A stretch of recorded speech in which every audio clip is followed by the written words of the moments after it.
Bem, eu gostaria de ler com você Efésios, capítulo 1, no verso 3. Quem está com fome e sede da palavra de Deus?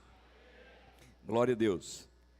Então, muito bem, Efésios capítulo 1, verso 3. Essa carta do apóstolo Paulo à igreja que estava na cidade de Éfeso é uma das cartas mais celestiais da Bíblia. Isso é, ela descortina muitas coisas do céu e muitas coisas que Deus reservou e nos abençoou, como ele diz, com toda sorte de bênçãos nas regiões celestiais. Então, começando no verso 3, vamos fazer a leitura que o texto bíblico diz: Bendito o Deus e Pai do nosso Senhor Jesus Cristo, que nos tem abençoado, diga glória a Deus, nos tem abençoado com toda sorte de bênção nas regiões celestiais em Cristo, assim como nos escolheu nele antes da fundação do mundo, para sermos santos e irrepreensíveis perante ele em amor. Nos predestinou para ele, para a adoção de filhos, por meio de Jesus Cristo. Só dá para ser adotado como filho, acrescentado nessa filiação, por meio de Jesus Cristo, segundo o beneplácito da sua vontade, para louvor da sua graça, que ele nos concedeu gratuitamente no amado, no qual temos a redenção pelo sangue e a remissão dos pecados, aleluia, segundo a riqueza da sua graça, que Deus derramou abundantemente sobre nós, em toda sabedoria e prudência, desvendando-nos o mistério da sua vontade, segundo o beneplácito que propusera em Cristo, de fazer convergir nele, em Cristo, na dispensação da plenitude dos tempos, todas as coisas, tanto as do céu como as da terra. Nele digo, no qual fomos também feitos herança, predestinados segundo o propósito daquele que faz todas as coisas conforme o conselho da sua vontade, a fim de sermos para louvor da sua glória, nós os que de antemão esperamos em Cristo. Quem espera em Cristo aí? Aleluia. É para esses. São esses que têm isso aqui, todas essas bênçãos. Ele continua no verso 13. Em quem também vós, depois que ouviste a palavra, olha quando começa, olha o começo, onde é o começo? Ele diz, também vós, depois que ouviste a palavra da verdade, o evangelho da vossa salvação, tendo nele crido, fostes selados com o Espírito da promessa. Quem é que tem crido nele? Ele diz que esses foram selados com o Espírito da promessa, o qual é o penhor, isso é, a garantia da nossa herança, até o resgate da sua propriedade, até Jesus vir e buscar o que é seu, que no caso ele está falando de você. Aleluia.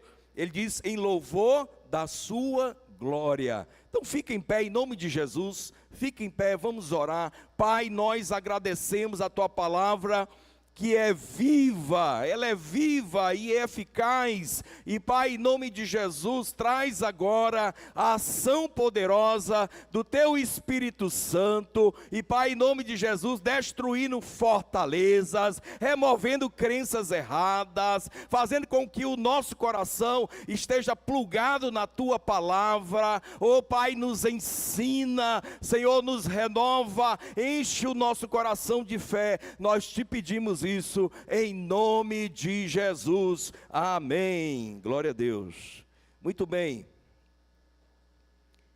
como é impressionante que num trecho tão pequeno da palavra de Deus, esse trecho que nós lemos, ele contém tantas provas contundentes do amor de Deus por nós.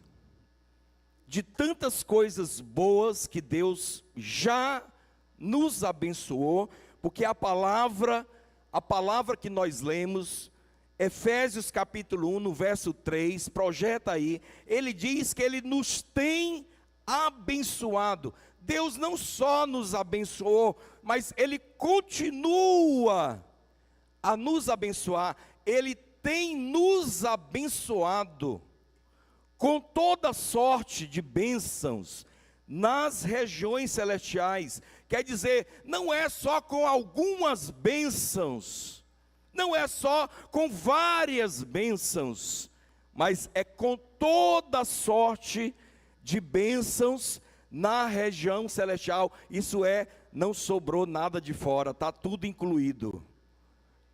All inclusive, está tudo no pacote, amém? Então muitas vezes você pensa assim, qual as melhores bênçãos que eu sou capaz de receber? Então eu vou te dizer uma coisa, é bênção ter dinheiro na conta, sim ou não? Eu acho que é só para o pessoal aqui, aqueles ali, não é bênção não. É bênção ter dinheiro na conta, não é verdade? É bom ter uma casa bonita e boa, sim ou não? É bom ter carro, aleluia, que te leva para o trabalho. É bom, mas presta atenção, essas bênçãos terrenas que Deus deseja que você desfrute, elas não são comparadas com as bênçãos que foram reservadas para você nas regiões celestiais. E na verdade, essas bênçãos naturais, que muitas vezes nós somos focados nelas, elas vêm através dessas bênçãos espirituais, dessa riqueza que o Filho de Deus já acumulou para você nas regiões celestiais. Amém? Toda sorte de bênçãos, como ele diz. Então, esse texto, ele traz provas do tanto que Deus ama você. Eu quero dizer para você, não há nada mais importante, não tem uma chave mais vitoriosa do que nós sabermos que nós somos amados de Deus. Porque é nos momentos difíceis que nós enfrentamos, são nas circunstâncias difíceis, onde o nosso coração muitas vezes é cheio de receio, de medo. É em momentos difíceis quando você é abandonado por alguém, onde alguém que firmou uma palavra não cumpre mais, aonde aquela circunstância difícil chega até você. É nesse momento que você deve ter uma realidade do amor de Deus em você entender que você é amado e você tem suprimento do seu Pai Celestial. Então a chave de uma vida cristã vitoriosa é você saber o tanto que você é amado. O amor de Deus foi manifestado. A Bíblia diz que Deus prova o seu amor pelo fato dele ter entregue o seu Filho ao nosso favor. Ele já provou esse amor. E nas Escrituras ele vai falar várias vezes dessa prova de amor, como ele está fazendo aqui nesse texto. Então esse texto, ele descreve uma quantidade grande de bênçãos celestiais. Eu poderia numerar aqui umas 8 bênçãos celestiais, que sozinho, ou algo partindo de você, você nunca alcançaria. Mas Deus deu para você, através da obra do seu Filho. Ele fez isso. Há uma lista aqui que mostra o quanto você é abençoado. Por isso que o título da nossa mensagem de hoje é as 3 bênçãos. As 3 primeiras bênçãos. E eu queria destacar essas 3 primeiras bênçãos que estão nesse texto. Se você olhar lá para trás, no livro de Gênesis, na criação do homem, você vai perceber essas 3 primeiras bênçãos, elas estão lá. O desejo de Deus de nos criar, a escolha dele, aquilo que ele reservou para nós, que ele planejou não ontem, que ele não planejou, não foi no começo do mundo, ele começou a planejar isso antes da criação do mundo, de muito tempo. Você e eu, nós fazemos parte de um projeto muito precioso, maior do que o universo. Porque na verdade, o universo e o mundo foi criado por causa de você. E não o contrário. Você não foi criado para esse mundo. Mas Deus planejou antes da criação do mundo fazer você. Aleluia. Isso mostra o amor de Deus. É um coração alicerçado no amor e no relacionamento com Deus que vence o mundo. Vou te dizer, nós vencemos o mundo através do amor de Deus. Como é que Jesus venceu? Foi com luta, com guerra? Ele venceu assim, com argumento? Foi assim que Jesus venceu? Não. Presta atenção. Você quer vencer as suas batalhas com argumentos?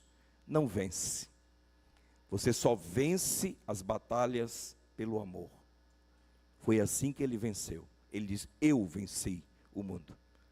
Então, as armas do Senhor, elas são poderosas em Deus, são celestiais. E eu quero hoje alimentar a sua fé no amor de Deus. Esse é o meu propósito hoje aqui. Amém? Essa certeza de que você é amado. Ele mostra isso nesse texto. Qual é a primeira bênção que nós gostaríamos de destacar nesse texto? Está no verso 4. Olha o que a Bíblia diz, no verso 4. Ele diz o seguinte: assim como nos escolheu nele antes da fundação do mundo, para sermos santos e irrepreensíveis perante ele. Então, presta atenção. A primeira bênção de Deus para nós é que nós fomos escolhidos. Qual a primeira bênção de Deus para nós? Fomos escolhidos. Diga, eu fui escolhido. Você foi escolhido por Deus. Qual a prova que Ele nos ama? Ele nos escolheu. Ele diz que Ele nos escolheu nele, em Cristo. Ele escolheu você. A escolha de Deus é a sua eleição. Quer dizer, entre inúmeras pessoas, às vezes eu fico olhando para alguém assim, eu fico conversando às vezes com alguns amigos de trabalho, fico conversando às vezes com alguém, onde estamos fazendo algum tipo de transação, compra, e às vezes você fala ali do amor de Deus, fala da palavra de Deus, mas você olha para a pessoa e você percebe que ela não está entendendo nada, que ela não compreende, não está compreendendo a mensagem, a mente dela, o coração dela está fechado para receber. Aí você pensa assim, mas Deus me escolheu. Entre muitas pessoas, Ele fez você ver, Ele fez você ouvir, Ele fez você estar aqui, Ele fez você perceber as riquezas celestiais dEle, Ele fez você perceber o relacionamento que Ele quer ter com você, através de Cristo Jesus. Deus abriu os seus olhos para você ver. Você e eu, nós somos privilegiados. Você entendeu? Somos privilegiados. Ele nos escolheu. Ele diz que Ele nos escolheu nele, em Cristo. Ele não nos escolheu por causa da nossa beleza. Ele não escolheu você por causa da sua inteligência. Ele não escolheu você porque você é capaz de fazer algo para Ele. Ele não precisa de ninguém fazer algo para Ele. Ele não precisa de você fazer algo para Ele. Ele escolheu você nele. Esse nele é em Cristo Jesus. Ele escolheu você por causa de Cristo, por causa do amor manifestado. E a Bíblia confirma isso no texto lá de João, capítulo 15, no verso 16. O Evangelho de João, capítulo 15, no verso 16. Ele afirma de uma maneira muito poderosa que não fomos nós que escolhemos a Ele, mas foi Ele que nos escolheu. Olha o que ele diz aí, ó. Não fostes vós que me escolhestes a mim. Pelo contrário, eu vos escolhi a vós. Você acha que você escolheu a Deus? Vou te dizer, não foi você que escolheu a Ele. Você nem podia escolher a Ele. Eu vou te mostrar que você nem podia escolher. Mas Ele te escolheu. Ele está afirmando, eu escolhi vocês. Não foi vocês que me escolheram. Amém? Foi escolha dele, ele que fez isso. Você sabia, nós não podemos dizer nem que nós nos convertemos. E, na verdade, a conversão, às vezes a gente usa essa palavra, alguém diz assim, olha, se converteu para Jesus. Se converteu, quer dizer que houve uma mudança de mente, uma busca por Cristo. E na verdade, antes de você nascer de novo, a melhor palavra, a gente pode usar as duas, mas a melhor palavra é novo nascimento. Novo nascimento. Antes de você nascer de novo, você passou por momentos de conversão. Conversão é metanoia, mudança de mente. A palavra de Deus foi chegando até você, foi mudando a sua forma de pensar, até que uma fé dada pelo Senhor brotou no seu coração e você creu. Aquilo confirma a eleição do Senhor. A partir daquele momento, você nasceu de novo. Depois de você nascer de novo, você continua no processo de conversão, só que você já é de Deus. Você sabia que na igreja há convertidos, ele tem a mente para o Senhor, mas não nasceram de novo. Precisa nascer de novo. Nicodemos chegou até Jesus, homem letrado, cheio da Bíblia, para ter uma conversa espiritual com Jesus. Ele queria saber as coisas difíceis. Mas Jesus disse para Nicodemos, Nicodemos, tu tem que nascer de novo. Tu acha que sabe tudo? Vou te dizer, você tem que nascer de novo. Tudo começa com um novo nascimento. E eu vou te dizer, mesmo natural, você não escolheu nascer. Foi seu pai e sua mãe que geraram você. Ou você escolheu nascer? Você escolheu nascer? Não. Vou te dizer, nem espiritualmente. Deus escolheu você. Isso me faz pensar no grande amor dele por mim. Porque nem se converter, nascer de novo, veio de mim, veio dele. Ele nos escolheu. Aleluia, ele fez isso. Olha o que a Bíblia diz em Efésios, o livro que nós estamos ministrando agora, Efésios capítulo 2, no verso 1. Olha o que ele diz. Ele nos deu vida, estando nós, qual era a nossa condição? Mortos nos nossos delitos e pecados. Qual a condição do homem natural, que não nasceu de novo? Ele está como? Qual a condição dele? Morto nos seus delitos e pecados. Porque a Bíblia diz que o salário do pecado é a morte. Então presta atenção, o que é que morto faz? Um morto natural, vamos dizer assim. O morto natural, ele pode decidir? Ele pode escolher? Ele pode fazer alguma coisa?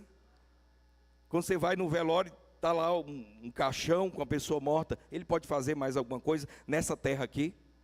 Não pode fazer mais nada.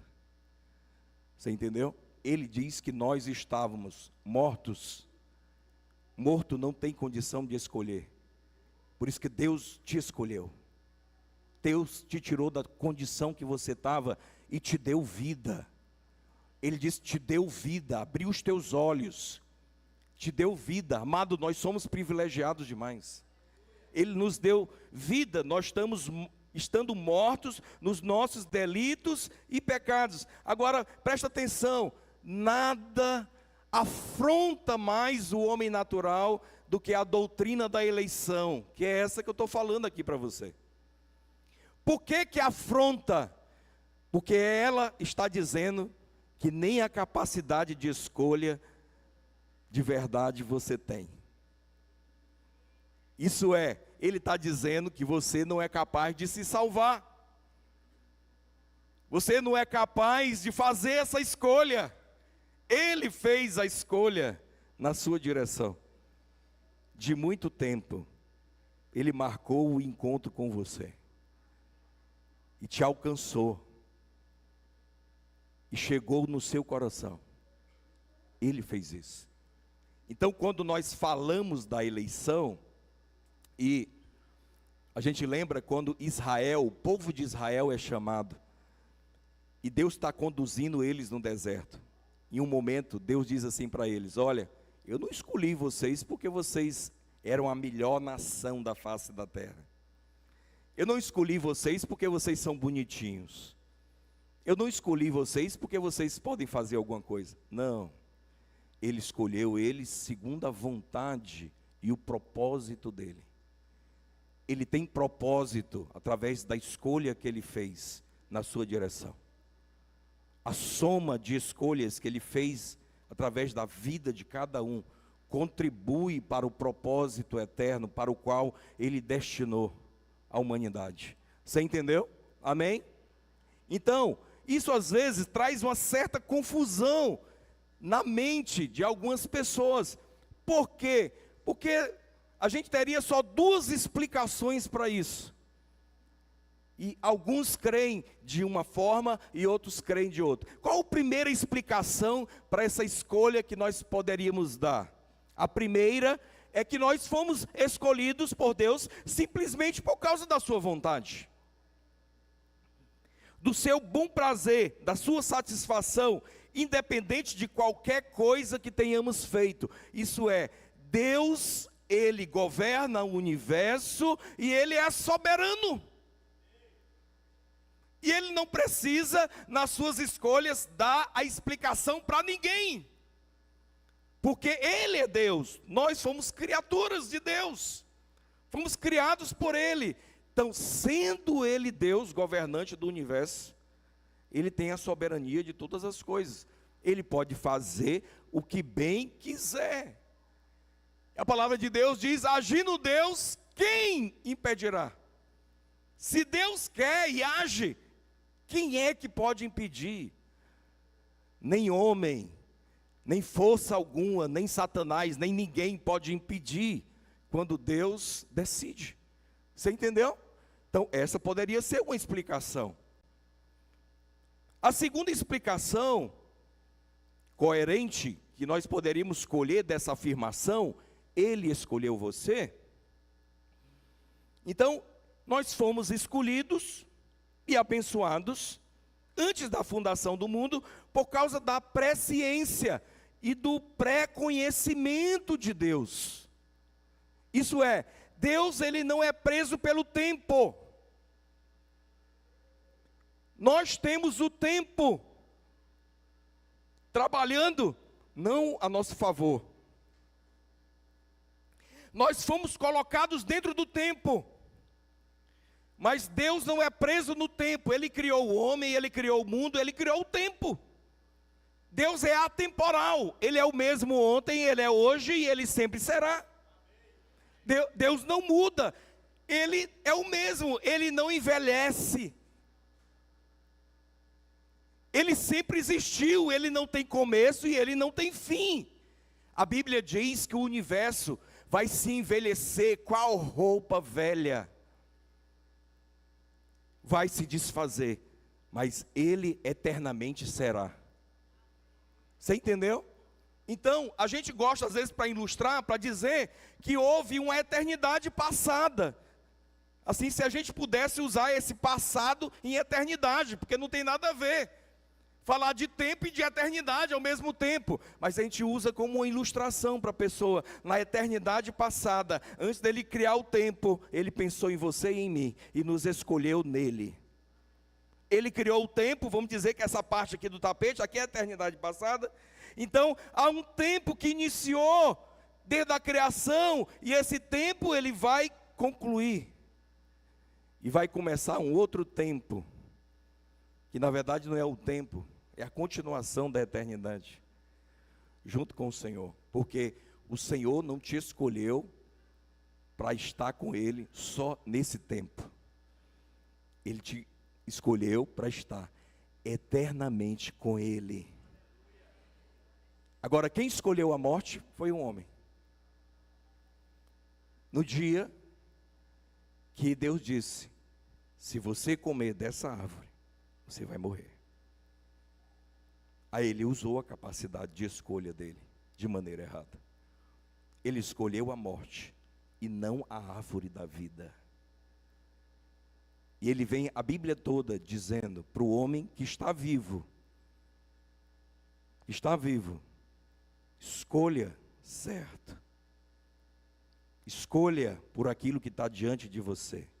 Porque da parte dele, ele já te escolheu. Se ele não fizesse isso, você não tinha capacidade de dizer sim, eu quero. Amém? Então, assim, não gere discussão a respeito da eleição. Simplesmente creia no que a Bíblia diz. A Bíblia nos diz com todas as letras que Ele nos escolheu? Sim ou não? Então creia nisso. Creia. A Bíblia não explica muita coisa a respeito da eleição. Por isso que a nossa grande obra é o quê? Crer. Creia no que Deus diz, que vai dar certo. Então a palavra de Deus não argumenta, ela só diz: vocês foram escolhidos, vocês foram tão amados, nós somos tão amados, que nós somos escolhidos nele, em Cristo Jesus. Amém? 2 Tessalonicenses, capítulo 2, verso 13, carta de Paulo também, reforça isso.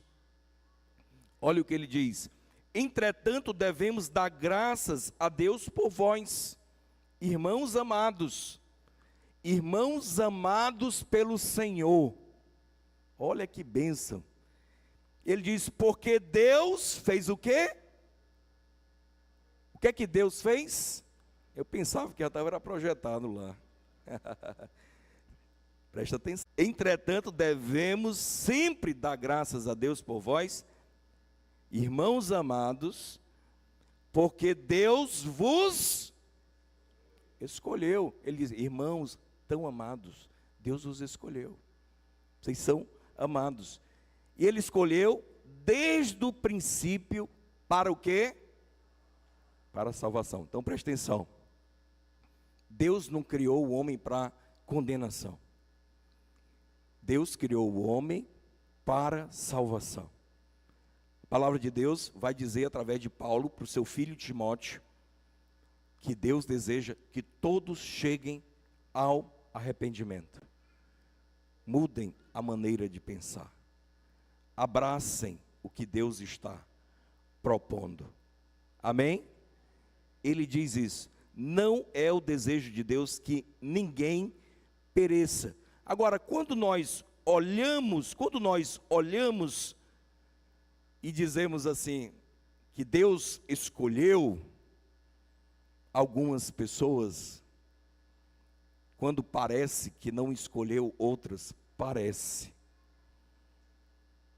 que não escolheu outras, eu quero dizer para você, Deus criou o homem para a salvação. Deus não criou o homem para perdição. O inferno, a perdição eterna. E o problema não é o inferno. O problema é o que vem depois.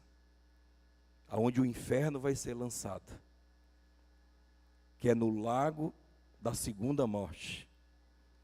Ali é a coisa final. Deus não quer separação eterna de você. Deus te chamou para ser dele. Amém? Isso é um privilégio muito grande. Mas muitas vezes estamos tão concentrados em outras coisas, desejando tantas coisas que invadem o nosso coração. Eu vou te dizer, a coisa que mais você deveria desejar era Deus e a sua presença. Porque, amado, no universo inteiro não há nada melhor do que Deus. Não há nada melhor do que Ele. Não há nada que traga mais alegria, mais desfrute para nós escolhidos. Volta lá para Efésios capítulo 1, no verso 4. Ele diz que nós fomos escolhidos nele antes da fundação do mundo. Antes da fundação do mundo. O que é que isso fala para nós? Que o mundo, que o homem não foi criado por causa do mundo. Mas o mundo foi criado por causa do homem. Então, é igual quando o pai faz uma casa e pensa no quarto dos filhos. O quarto foi construído por causa do filho. Aquele ambiente foi edificado por causa do filho. Isso fala do amor de Deus, porque tudo que ele criou, o mundo que ele criou por causa do homem. E no início da Bíblia, quando ele mostra a criação do homem, a Bíblia diz que a primeira coisa que Deus fez foi abençoar. Criou Deus o homem à sua imagem e semelhança, e o abençoou, impartiu bênção. E disse para o homem, ele disse para o homem, seja fértil, multiplique-se, enche a terra, domine sobre os peixes do mar, sobre as aves do céu, sobre os animais, me representa. Governa sobre esse mundo. Só que o homem perdeu a autoridade no início, quando caiu no engano de Satanás. Quando ele perdeu a fé, quando ele passou a acreditar mais na outra voz do que na voz de Deus. Aí ele perdeu a sua autoridade. Mas o que Deus queria era que o homem desfrutasse desse mundo. Mas antes de desfrutar de maneira correta do mundo, eu preciso desfrutar da vida de Deus. Amém? Então, ele está mostrando que Deus criou o mundo por causa do homem. Amado, o que Deus planejou para você ser é algo assim tão tremendo, tão tremendo. A palavra de Deus traz vislumbres disso. O apóstolo Paulo diz que nós enxergamos ainda como por espelho. Assim, um espelho embaçado. Eu comparo quando você vai tomar banho. Banheiro geralmente não tem janelas amplas. E aí sobe aquela umidade toda. E aí o espelho fica como? Embaçado. Aí você às vezes vai lá no espelho, está se arrumando, ali naquele frio de Teresina, né, que nós temos, graças a Deus, aleluia. Aí a gente pega e passa a mão assim no espelho para se ver. Mas não está muito nítido, não é verdade? Não é assim? Ele diz que a gente vê as coisas espirituais nesse tempo dessa maneira. Ainda não está tudo nítido. Mas presta atenção, Deus, Ele é um ser único. É por isso que a continuação aqui do texto diz que nós fomos criados antes da fundação do mundo para sermos santos. Lá no texto, para sermos o quê? Santos. Presta atenção. Só Deus é santo. Só Deus é santo. Como nós nos tornamos santos? Como nós nos tornamos santos? Só se a santidade de Deus vier habitar dentro de você. Porque a Bíblia diz que só Ele é santo. Então presta atenção. O que Paulo mostra, o que as Escrituras mostram, o Evangelho mostra, é que Deus nos fez para ser extensão de algo único, que é Deus.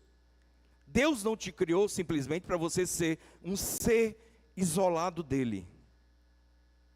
Ele não te fez para isso, para ser um ser individual. Deus em si é um ser coletivo. Você já prestou atenção? Que Ele é Pai, Filho e Espírito Santo? Então presta atenção, Ele é único, mas Ele planejou que você fosse uma extensão dEle. É como tivesse aqui o meu corpo e Ele dissesse: eu quero que você seja o meu braço, eu quero que você seja um dedo meu, eu quero que você seja um pé, eu quero que você seja uma extensão aqui da árvore que eu sou, que você experimente, presta atenção que eu vou dizer para você, tudo que eu sou e tenho, porque o que Deus tem não está do lado de fora de Deus, está nele, é o que Ele é. A Bíblia diz que toda a riqueza do universo inteira está dentro de Jesus. Você entendeu? Ele diz que nele habita toda a riqueza do universo inteiro. E Deus quer compartilhar isso com você. Agora, a grande coisa é como ligar a criatura com o Criador. Como ligar a algo finito, pequeno, vulnerável, com algo que é eterno, permanente, que nunca morre. Você entendeu? E aí que está a loucura do Evangelho. Ele fez isso quando mandou Jesus lá para aquela cruz. Ele fez isso quando ele mesmo se tornou homem como nós. Ele entrou na humanidade. Ele entrou na humanidade para que você pudesse ter o Espírito da divindade habitando dentro de você, para ser extensão dele, para que você nunca pudesse morrer, para que você não fosse só um galho seco de uma planta que ele criou e um dia vai morrer. Eu sei que alguns podem dizer não para Deus e escolher ter só essa vida, porque não estão prestando atenção para a mensagem amorosa dele. Mas um dia ele levantou seu filho lá na cruz. Jesus diz: quando eu for levantado, eu vou atrair muitos para mim. É lá na cruz que o amor de Deus é revelado. E Deus está dizendo assim: não quero que você pereça, eu amo você. Meu filho está morrendo para que você não morra. Creia nisso, creia. O que Ele espera de nós é a fé. Eu creio nisso. Agora presta atenção. Essa vida de Deus, você sabia? A vida nas plantas, a vida em você, biológica. O grego na Bíblia traz esse tipo de vida com o nome bios. Bios, de onde vem biologia, biológica, vida biológica. Mas existe uma outra vida interna em você, chamada psique. É a vida dos seus pensamentos, é a vida da alma. Os homens têm psique e os homens têm bios. Mas o homem natural não tem a vida de Deus, Zoe de Deus. O nome da vida de Deus é Zoe, Zoe. Só os nascidos de novo têm Zoe de Deus nele. Porque um dia esse corpo vai parar, seu corpo vai parar. Um dia seu corpo vai parar, sua mente vai parar. Mas a Zoe de Deus, a morte não tem poder sobre ela. Porque é a vida inerente a Deus. Ele resolveu entregar essa vida para as suas criaturas amadas. Você entendeu? Amém? E ele decidiu fazer isso. Então, ele diz que ele nos escolheu nele, antes da fundação do mundo, para sermos santos. Quando a pessoa olha para essa palavra santo, Santo, muitas vezes nós confundimos só com ausência de pecado, mas ser santo é ser separado. Diga comigo, ser santo é ser separado. Ser santo é ser algo distinto do comum. É algo separado, especial. Isso é ser santo. Deus é santo e único. Você entendeu? Ele é único. Você sabia? Os homens, como criaturas, foram criadas para serem únicos, diferente de todo o restante da criação. Mas nós só somos santos quando recebemos a santidade de Deus dentro de nós. Como ele diz no texto que nós lemos, recebemos o Espírito no qual fomos selados. Selados você lembra quando a pessoa termina a fabricação de algo, um carro, e aí ele bota aquele selo no vidro, das verificações todas, não é? Tem alguns que compram o carro zero, ele não quer nem tirar aquilo. Ele está dizendo aqui, ó, carro é zero, com todas as garantias. Vou te dizer, quando você nasceu de novo, Deus colocou o selo do Espírito Santo em você. As pessoas às vezes não veem isso, mas o mundo espiritual vê. Há aqueles que têm o selo, há outros que não têm. Aquele que nasceu de novo é selado pelo Espírito Santo. Amém? Então, presta atenção, nós não fabricamos santidade. Nós recebemos santidade que vem de Deus. E essa santidade que está lá no Espírito, junto com Deus, ela quer expandir para o nível dos seus pensamentos e por fim nas suas ações. O grande obstáculo para a santidade fluir, e ela precisa crescer dentro de você, é o nível de pensamentos, fortalezas dentro da sua alma. Mas acredite, sua natureza é santa. Sua natureza é santa, se você tem a natureza de Deus em você. Você entendeu? Amém? Agora, eu preciso crescer em santidade e manifestar essa santidade também fora. Não é só, ele não quer só que a santidade fique dentro, mas ele diz que nos chamou para ser santos. Esse ser não é algo que você vai galgar para ser. Ele te chamou, e quando você nasceu de novo, ele colocou a santidade dentro de você. Te chamou para ser santo. Eu gosto de uma ilustração. Não sei se você gosta de comer peixe. Gosta de comer peixe? Peixe ou churrasco que você gosta? Churrasco. Aí você gosta assim de uma pescada amarela. Você gosta de um salmão. Aleluia. Então preste atenção. Você já meditou nisso? O peixe da água salgada, ele está lá no mar. Mas quando ele é pescado, aí você vai tratar ele para comer, você tira tudo ali, aí você precisa colocar sal nele. Presta atenção. Ele está a vida toda na água salgada. E o sal não entra nele. Ele é separado do sal do mar. Você entendeu?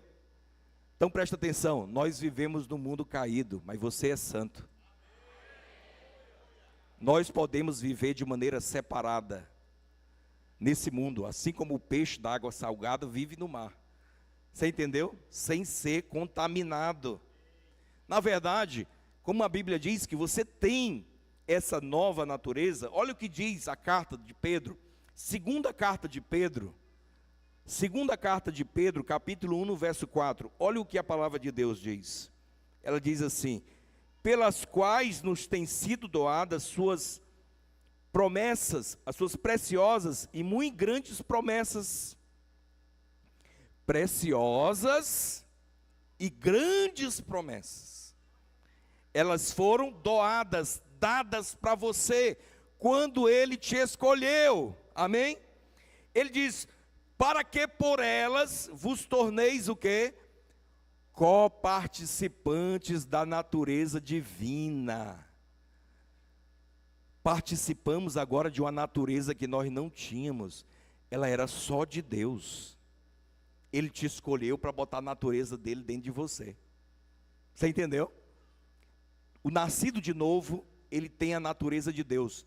Eu não estou falando do religioso, que às vezes é só convertido em parte na sua cabeça e anda dentro da igreja, mas não tem a natureza de Deus dentro dele. Você entendeu? O que tem a natureza, eu posso ficar descansado, que mesmo com os erros dele, a natureza divina vai se manifestar. Por isso, como pastor, eu não fico preocupado. Minha ocupação é remover as barreiras para você crer. Porque a natureza divina vai fazer o trabalho dela dentro de você. É o Espírito Santo que nos lidera. Pastor não fica vigiando ninguém e nem sendo regra de ninguém, não. Você entendeu? É lógico que nós somos uma família, né? Nós chamamos os irmãos, conversamos com eles, discipulamos eles, mas seu grande discipulador é o Espírito Santo. Amém? Você sabia? Isso é tão poderoso. Ontem eu estava falando com os irmãos lá na cidade de União, estava tendo a conferência dos 5 anos da Casa de Deus União. E eu dizendo para eles, falando que há coisas em Deus, porque a gente crê nisso, né, que Deus pode tudo, amém? Mas você sabia que há algumas coisas que Deus não pode fazer? Por exemplo, Deus não pode mudar a si mesmo. Porque Ele é único, eterno e não muda. Ele é o mesmo, como eu disse, ontem, hoje e sempre. Deus não pode se mudar. Isso tem a ver com a sua natureza. Deus não pode contrariar a sua palavra. Você diz uma coisa e depois você não cumpre. Deus não pode fazer isso. Por isso que a coisa mais importante, quando a gente lê o texto dizendo assim, ó, foram doadas preciosas e grandes promessas. Aí você vê assim, promessas preciosas, e você não dá o devido valor. Amado, coisa mais preciosa que você pode ter, é você ter uma palavra de Deus. Essa palavra é para mim? É, e você crê? Vou te dizer, Deus não volta atrás no que Ele diz. Agora, essa palavra está nas Escrituras, não é imaginação da sua cabeça. Porque tem pessoas que imaginam palavras de Deus para a cabeça delas. Aí ela diz assim, Deus falou comigo, então Ele vai cumprir. O que é que falou? Quando ela fala, contraria o que está escrito. A gente logo descobre que Deus não falou nada com ela. Você entendeu o que eu estou dizendo? Então, mas se é algo que Deus prometeu, olha o que Deus diz no Salmo 1.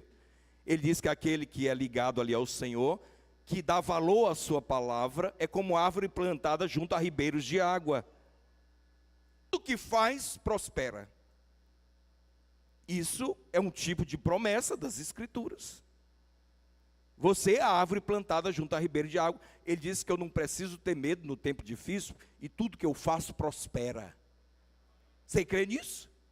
É promessa dele. Mas você só acha ou você crê? Porque você tem que olhar para a promessa e crer. Porque Ele não muda. E Ele não volta atrás no que Ele diz. Você entendeu? Aí Ele te deu a natureza divina, que nós dissemos que você foi escolhido para ser santo. E sabe que a gente não se preocupa em vigiar os irmãos. Será que o irmão está errando? Será que ele está pecando? Não é? Porque, amado, assim como Deus não pode contrariar a sua natureza, se você tem a natureza de Deus, você não pode contrariar ela. Por quê? Eu vou te dizer. Se você é nascido de novo e você vai na direção do pecado e errar, pode ter certeza, você vai se sentir mal. Você vai ficar péssimo. Sabe por quê? Porque o que tem a natureza de Deus, ele tem alergia ao pecado. Alergia é o seguinte: alergia não é dizer que você não se aproxima. Porque tem gente que tem alergia a camarão, mas eles, mas quem dera, ele fica naquela, não, só um pouquinho, né? Vamos só experimentar um pouquinho, até onde é que vai dar? Aí ele come. Aí a alergia manifesta nele. Aí ele sente bem, ele sente mal, ele sente péssimo. E o pior, ele dá margem para o diabo estar dizendo para ele assim: tá vendo, tu não é filho não. Tá vendo, tu nunca nasceu de novo. Tá vendo, tu enfiou o pé na jaca. Tá vendo, tu fez isso. Tá vendo, tu fez aquilo. O que é que te levanta? É ficar, é mesmo. Não. O que te levanta é saber, ele me escolheu, eu sou filho amado e eu creio. E por isso que eu estou me sentindo mal, não quero isso. Porque eu tenho uma nova natureza. Isso é tão real, por exemplo, se eu fizer mal para você, se eu disser palavras duras, ofensivas para você, e naquela hora de raiva, quer dizer, o meu sentimento, a minha alma cobriu as coisas do Espírito, e eu me comportei mal, falando coisas. É possível isso acontecer com o crente? É sim. Ele ainda está com a alma ali, o Espírito é ruios, mas a alma ainda é néfio, criança. Aí eu vou para casa. Quando eu chego em casa, eu não sinto bem. Meu Deus, por que eu disse isso? Meu Deus, por que eu falei aquilo? Meu Deus, por que isso aconteceu? Aí vem aquela hora de você vencer o orgulho, né? E você chegar e dizer assim: irmão, sei naquela hora que eu conversei com você, tudo aquilo era verdade, mas eu disse da maneira errada. Eu usei palavras ofensivas. Eu falei isso aqui para magoar você. Você entendeu? É lógico que alguns têm dificuldade de fazer isso, mas eu vou te dizer, não contrarie a sua natureza. Não contrarie. Uma pessoa que faz isso na direção da outra, e ela continua desejando mal, eu quero que... Meu irmão, eu vou te dizer, será que nasceu de novo? Porque a natureza divina, ela não é assim. A natureza divina, ela é boa. Ela quer o melhor. A natureza divina é humilde. A natureza divina, ela me ensina a enfrentar a vergonha. Os homens fogem da vergonha. Jesus não fugiu da vergonha. Foi pregado nu naquela cruz, para que você vencesse a vergonha. Você entendeu? Chegasse, porque às vezes o que é que a gente foi no passado? Você não é mais. No passado, você foi o sem vergonha para o pecado. Você não tinha vergonha do pecado. Mas agora a gente não pode mais, na natureza de Deus, ter vergonha de se humilhar. O Espírito Santo, várias vezes, ele vai dizer, o crescimento está nisso, presta atenção. Ele vai dizer, você contrariou a sua natureza. Ele não vai te condenar, ele vai te impulsionar. Vai lá, conserta as coisas. Vai lá, ok? Amém? Porque ele nos escolheu para sermos santos. Tudo isso é obra do amor de Deus. Você está prestando atenção que nessas palavras que eu estou dando para você, não há atrelado nelas exigência, mas provisão de Deus, que Ele nos deu, ok? Ele diz no verso 4, Efésios 1:4, ele diz sermos santos e irrepreensíveis. O que é ser irrepreensível? É não ter mácula. Então, por exemplo, os hebreus, judeus, eles eram os grandes, ainda são, os grandes lapidadores de diamantes. Você sabia que antes deles irem para a Babilônia, para o cativeiro babilônico, eles eram só meros agricultores, plantadores de uvas, azeitonas e trigo. É a riqueza de Israel. Mas quando eles foram presos 70 anos na Babilônia, eles aprenderam o comércio. Vocês sabem que os judeus hoje são excelentes comerciantes. Na verdade, as pessoas mais ricas da terra, a maioria delas são judeus. Eles são abençoados. E eles são os grandes lapidadores de diamante do mundo. Em Israel não tem uma mina de diamante. A maior parte dos diamantes da África do Sul e parte do mundo são lapidados dentro de Israel. Porque eles são exímios lapidadores. O lapidador, ele olha a peça e vê se tem alguma mácula nela,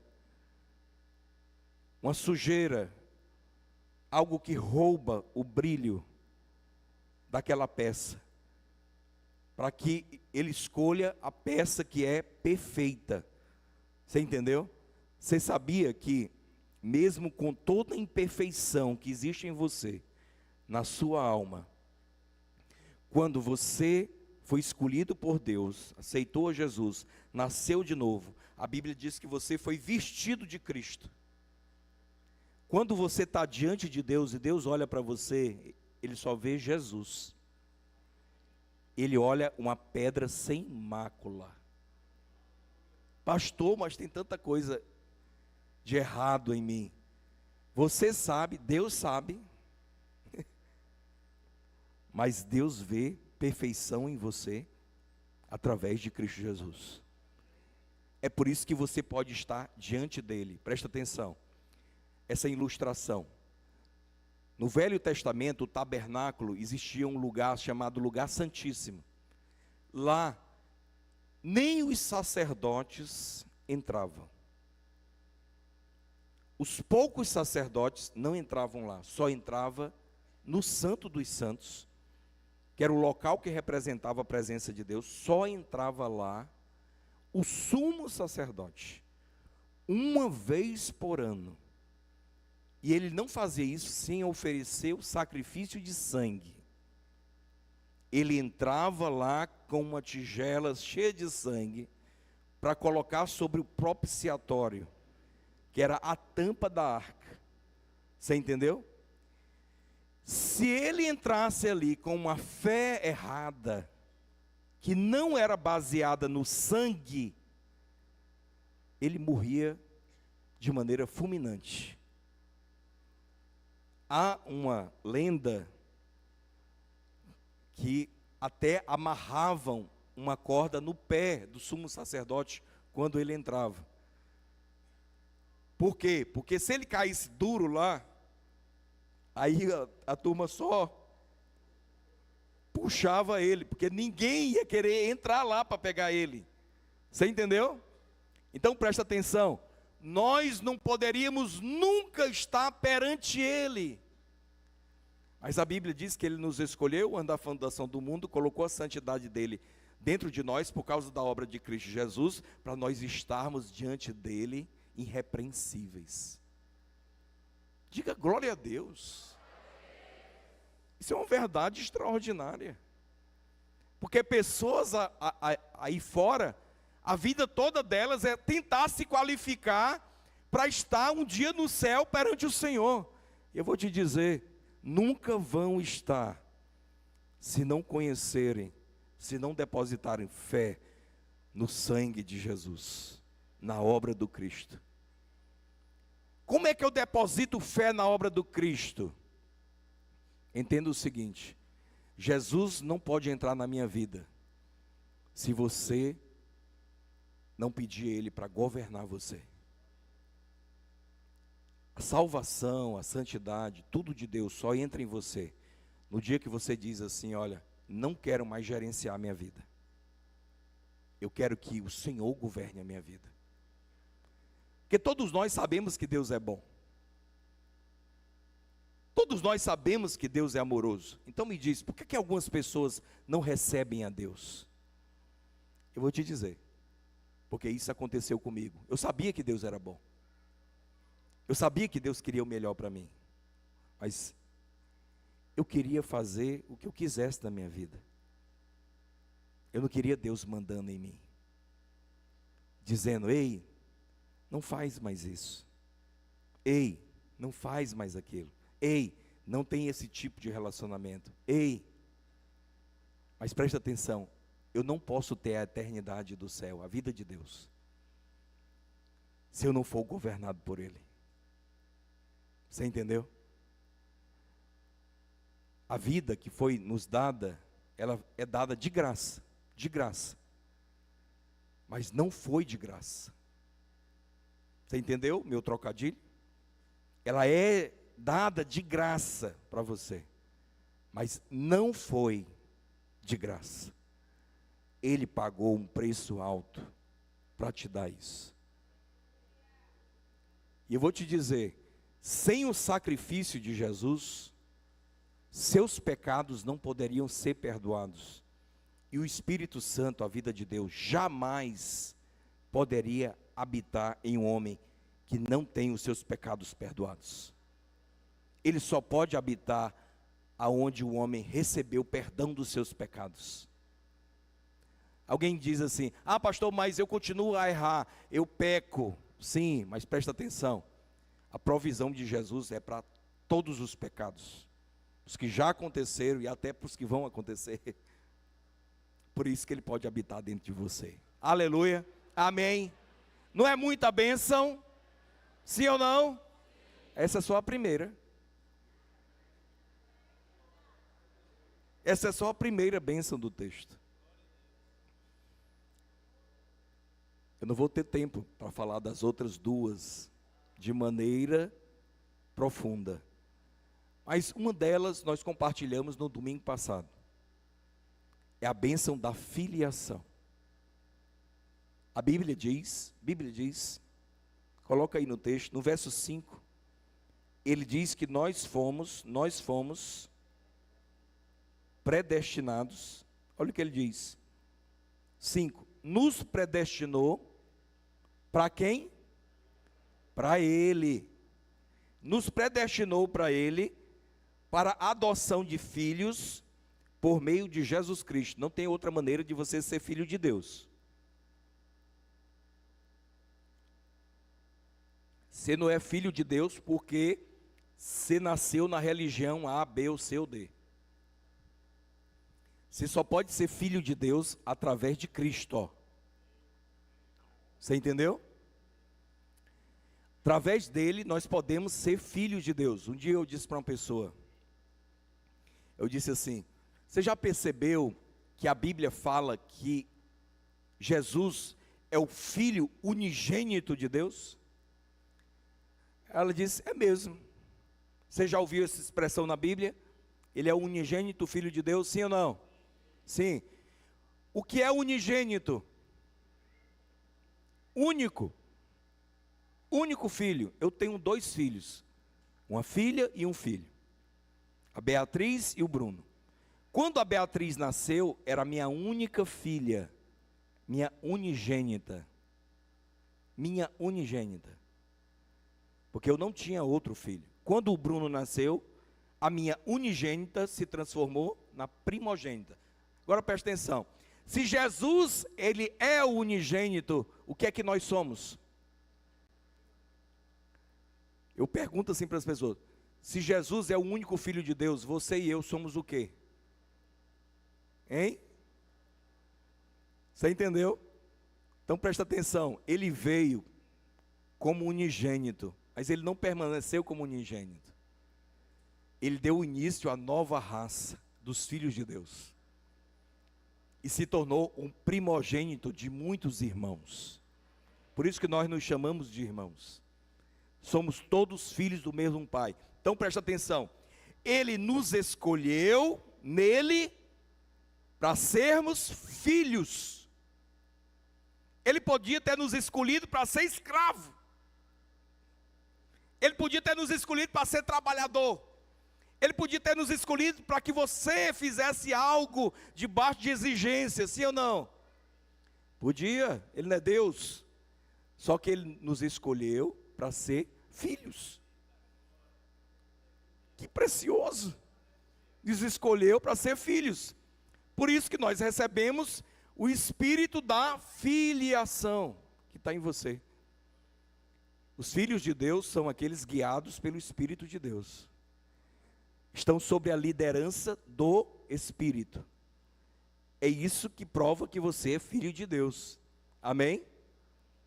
Muito bem, essa é a segunda bênção. E a terceira e última bênção, que eu gostaria de compartilhar, que está no verso 6. O que ele diz aí no verso 6? Vamos ler o que ele diz no verso 6. Ele diz que nos escolheu para ser filhos, para louvor da glória da sua graça, que ele nos concedeu, de forma que você tinha que pagar. Não, ele concedeu como?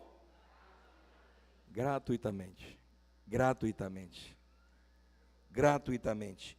Qual é a terceira bênção? Recebemos a glória da graça de Deus. Diga comigo, a terceira bênção é que nós recebemos a glória da graça de Deus. Quando o anjo, presta atenção, quando o anjo chega até Maria e diz assim: bem-aventurada tu é, agraciada, Deus escolheu você para trazer o filho dele ao mundo. O anjo usou essa designação, agraciada. Você é agraciada.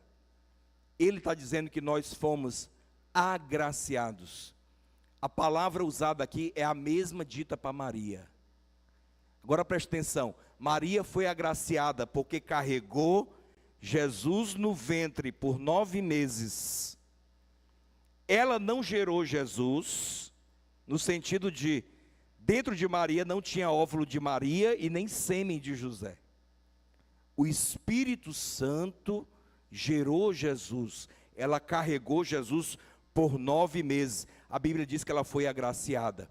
Você recebeu o Espírito do Filho de Deus dentro de você, para carregar pela eternidade. Você entendeu? Presta atenção, ela foi agraciada porque carregou Jesus 9 meses. Eu vou te dizer, você é muito mais agraciado, porque você recebeu o Espírito para carregar Jesus em você, por toda a eternidade. Toda a eternidade. A palavra de Deus diz que quando os israelitas chegaram, desceram com Jacó, da região de Canaã para o Egito, por chamado de José: desce meu pai, com os meus irmãos, com a família, 70 pessoas, que eles chegaram no Egito. Deus disse assim: eu separei um lugar para vocês, a terra de Gósen. Essa palavra Gósen, na Bíblia, significa aproximar-se. Aproximar-se. O que Deus está dizendo é: eu tenho um lugar especial para vocês, onde eu aproximei vocês de mim. Quando vieram no Egito as pragas, as 10 pragas, escuridão, ficava escuro no Egito todo, mas na terra de Gósen tinha luz. Gafanhotos na terra toda, na terra de Gósen não tinha gafanhoto. Chuva de pedra no Egito todo, na terra de Gósen não tinha chuva do Egito. Ele aproximou o povo dele e os guardou. Presta atenção, vou te falar a aproximação de Deus. Tudo isso, a escolha, o lugar onde nós fomos colocados, Ele disse que Ele nos deu gratuitamente no amado. A Bíblia diz que nós fomos aproximados pelo sangue de Jesus, de uma vez por todas, de Deus. Qual é o nosso ambiente espiritual? Nós estamos no amado. Nós estamos no amado, em Jesus. O amado é Jesus. Nós estamos nele e Ele está em você. Glória a Deus, glória a Deus. Aleluia, você foi agraciado